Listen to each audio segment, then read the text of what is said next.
Shalom Bapak Ibu, Saudara-saudara yang saya kasih dalam Tuhan. Selamat malam, selamat sore. Hari ini saya di tengah kesibukan sebagai seorang hamba Tuhan, ada waktu luang.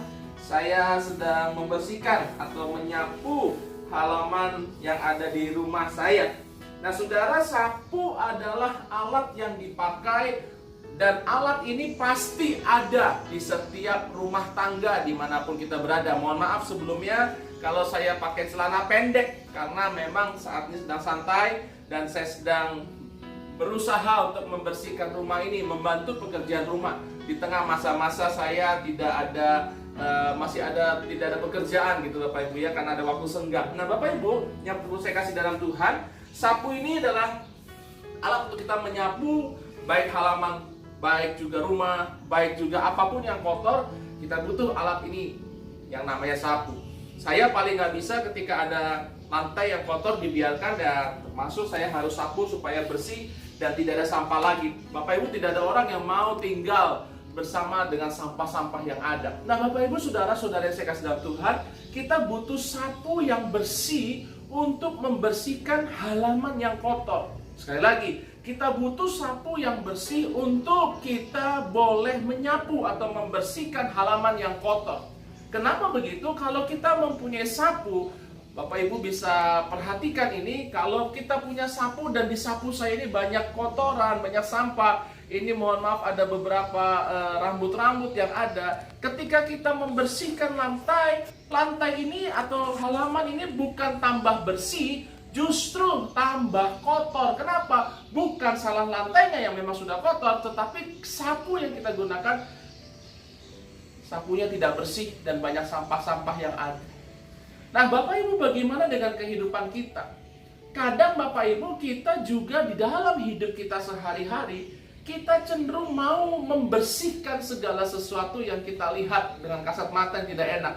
Membersihkan apa? Mungkin kita melihat orang-orang di sekitar kita yang mempunyai kelakuan tidak bersih. Mungkin kita melihat orang-orang yang ada di sekitar kita mempunyai sikap yang tidak bersih, mau kita sapu, rasanya mau kita bersihin gitu ya. Tapi Bapak Ibu harus ingat, ketika kita menegur seseorang, ketika kita ingin memperbaiki kelakuan seorang, ketika kita mau untuk kita tanda kutip menyapu kelakuan orang yang kotor, kita harus juga menyadari diri kita juga harus bersih. Kenapa? Supaya jangan sampai ketika sapu ini kotor, kita mengasih tahu yang kotor, bukan yang bersih, jadinya malah tambah kotor Bapak Ibu.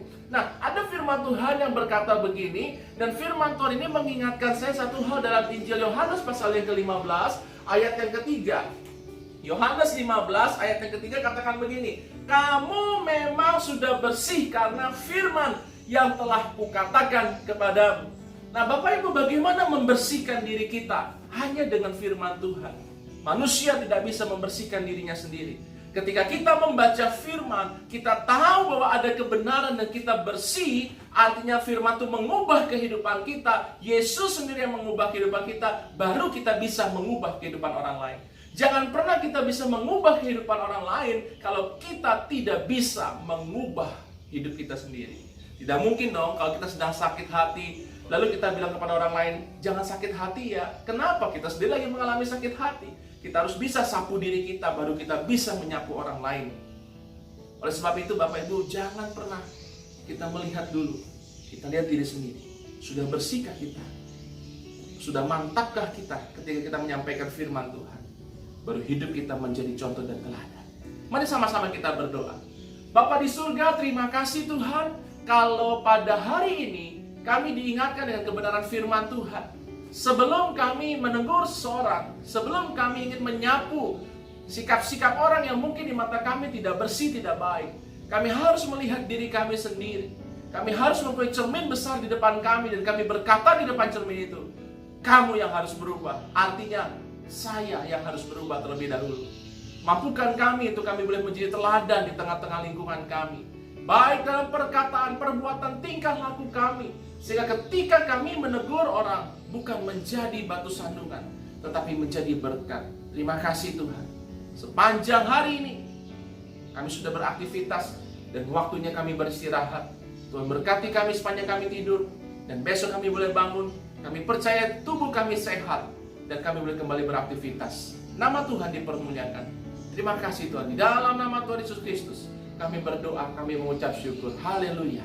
Amin. Bapak Ibu jangan lupa, kalau kau mau menyapu lantai yang kotor, pastikan sapu ini bersih dulu. Baru kau bisa membersihkan yang kotor. Selamat malam, selamat sore. Tuhan berkati. Saya lanjut nyapu dulu.